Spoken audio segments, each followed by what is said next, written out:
खाली पेट पानी पीने से बॉडी की एफिशिएंसी बढ़ जाती है। बॉडी में जो इन्फेक्शन के अगेंस्ट फाइट करने की जो पावर होती है वो बेसिकली बढ़ जाती है। सेकेंडली, जितनी आपकी जो बॉडी में इंटॉक्सिन होते हैं वो फ्लैश आउट होने में हेल्प भी मिलती है।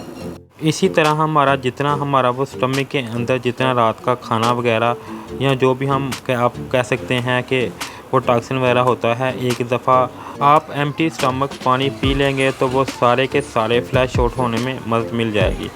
बेहतर यह है कि आप इसको किसी न्यूरोटल के साथ इस्तेमाल करें। न्यूरोटॉक्सिकल से मुराद ये है कि आपको इसके अंदर कोई ना कोई चीज़ ऐड कर लेनी चाहिए, जैसे कि एक चुटकी हल्दी ऐड कर लें, थोड़ा सा ज़ीरा ऐड कर लें या फिर सौंफ ऐड कर लें।